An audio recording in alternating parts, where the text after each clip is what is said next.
Hello viewers, তোমাদের রানী সিরিয়ালের নতুন আপডেট নিয়ে চলে এসেছি। ভিডিওটিতে লাইক দিয়ে সম্পূর্ণ ভিডিওটি না কেটে শেষ পর্যন্ত দেখতে থাকুন। অনিক বাড়ির সবার মাঝে বসে মন খারাপ করে বসেছিল। এতে শুক্লা বলছিল, আমাদের বাড়ির মধ্যে কার যে কুনজর লেগেছে বুঝতেছি না, তা না হলে একটার পর একটা বিপদ আসতেই থাকছে। আর এর ব্যাপারে যে অনিকের কি হলো সেটাই বুঝতেছি না। ঠিক সেই সময় পামেলা বলে, অনিকের লিভার ট্রান্সপ্লান্ট করতে হবে। কথা শুনে বাড়ির সবাই অবাক হয়ে যায়। তখন রিতম বলে, জামাইবাবু, তোমার এত বড় সমস্যা আর তুমি আমাদের কাউকে এ ব্যাপারে কিছু বলনি কেন?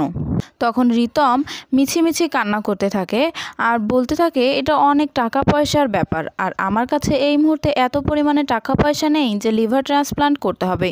এর থেকে ভালো আমি বরং লিভার ট্রান্সপ্লান্ট না করি। আর এমনিতেও আমার হাতে বেশি সময় নেই, বড় জোর 10 থেকে 15 দিন সময় আছে। আপনারা পামেলাকে অন্য কোথাও বিয়ে দিতে পারেন, এতে আমার কোনো সমস্যা নেই। তখন শুক্লা বলে, অনেক চুপ করো, কিছু হবে না তোমার।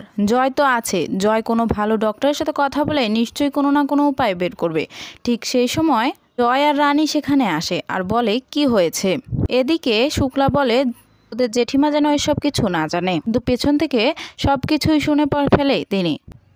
জয়কে শুক্লা সবটা খুলে বলে যে অনিকের লিভার ট্রান্সপ্লান্ট করতে হবে, আর সমস্ত রিপোর্ট জয়কে দিয়ে দেয়। রিপোর্টগুলো দেখে রানী বলে, আমরা চাইলে আরও একবার আমাদের এদিকের মেডিকেলগুলোতে টেস্ট করতে পারি। তখন জয় বলে, হ্যাঁ, তুমি যেখানে পড়তেছো সেখানেও করলে হবে। কিন্তু তখন অনিক বলে ওঠে, না না, আমি আর অন্য কোনো ডক্টরের চিকিৎসা নিতে চাই না। আর এমনিতেও কাটাছেঁড়া আমার একদমই পছন্দ না। আর এমনিতেও কিছুদিন আছে আর মাত্র। তবে আপনাদেরকে আমি একটা কথা বলতে চাই, আপনারা তো আমার বেশ আপনজনই। আপনারা যদি আমাকে কিছু টাকা দিয়ে দেন তাহলে আমি সুস্থ হওয়ার পরপরই সমস্ত টাকা আপনাদের ফিরিয়ে দিতাম। তো বন্ধুরা, কি মনে হয় আপনাদের কমেন্টে জানিয়ে দিন, এবং পরবর্তী আপডেট সবার আগে পেতে আমাদের চ্যানেলটি সাবস্ক্রাইব করে পাশে থাকুন। ধন্যবাদ সবাইকে।